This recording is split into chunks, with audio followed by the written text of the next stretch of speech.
I'm originally from Denmark. I enjoyed renovating older homes and I thought maybe that's a way to make a living, potentially. I like the idea of it being a really creative process, but at the same time it's also pragmatic in as much as it's bricks and mortar.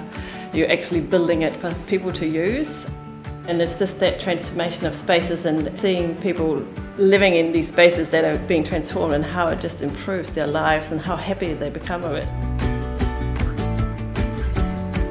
I think there's such a dummification of residential design happening across the board, not just in New Zealand but around the world, and something needs to change on that because we just have such huge scope for making much nicer living environments. When I came to New Zealand and very happily moved into a villa and renovated that and thought that was amazing, and also see that there is a lot of that building stock here which needs some TLC, and I just found that I really enjoyed that whole aspect of it because the way it works with the inside-outside flow and the whole way and the sense of approach and arrival into a space. That was, I think, is really important to how people think about themselves and also about how we just feel about arriving home. It's such a big thing. That whole connection to the past in New Zealand's history, I think, is quite important with some of these old houses. I was at Chamber of Commerce and that's where I found out about Richard Petrie.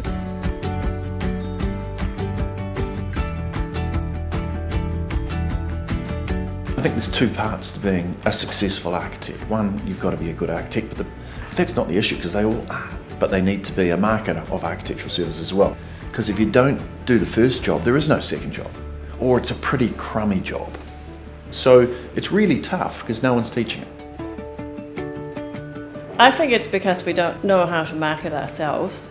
I think that personally, the time of the generalist architect is over. You realise there's this massive machine in front of your business that you should be working on.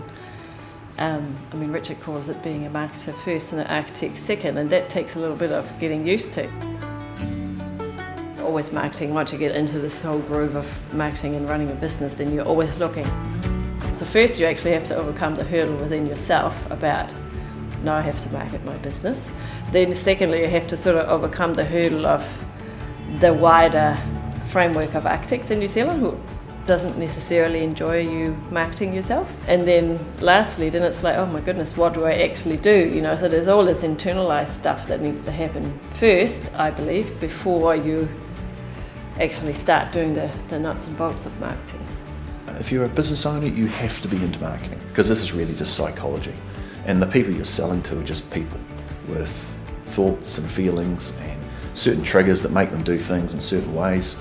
And suddenly when they go and buy architecture services, they don't change.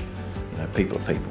Believing in your own value and being able to communicate your own value, that's often the missing piece that people need to get their head around before they do this. You can't out-earn your marketing.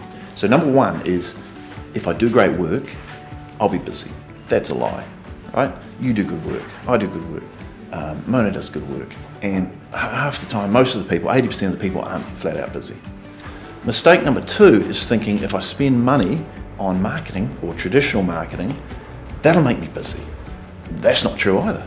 You know, if that was true, everybody would be spending money on marketing, but the fact is they spend a little bit, get no results, and then get gun shy and go, whoa, you know, I'm just down 1,000 here and nothing's happened. Traditional marketing isn't going to work. The marketing you see on TV is not going to work. The marketing you see in the newspapers isn't going to work, not for selling professional services. It might help McDonald's sell hamburgers, it's not going to sell architectural services. If you want to be successful, you've got to think like the big companies who need to sell every single month, who need new projects coming in. You need to do it on a small basis. Architects, I think, are quite good at lulling themselves into thinking they're doing all right when they're not really. But I guess the thing to also realise, even if you do like 3 months or 6 months of marketing, that's just the beginning. You know, it doesn't stop and then it just grows continuously, and then eventually some of those practices which you're really struggling to learn, it just becomes part of your day-to-day running of your business. Everything you do as an architect, you're only going to be successful if you break the old rules. Because if you just copy what everyone else is doing, I can promise you, you'll be following people who are following people who are following people who are lost. No point following them. You started to become really successful with the initial stuff, got a lot of leads and didn't quite really know what to do with them. And that's where I took a step back and realised, well, you have to actually not just work on getting the work, you also have to work on, well, then how does it filter through the whole system? We get a lot of inquiries for work, probably 2 or 3 inquiries a day, which is more than we can handle, so then we just got to manage how fast we want to grow and how big do we want to get. If I was just trying to describe myself how I was before I met Richard, in terms of I was standing under this meadow, and then meeting Richard, he pushed me to the cliff edge, and then I had to jump in myself. But here we are, we've jumped down and we're in the waterfall, and I don't know where it's going to go. You do have to take a bit of a leap, and really it's an investment, I think, in yourself. It's not just enough to take the strategies and things like that. You've got to take on board the mindset as well.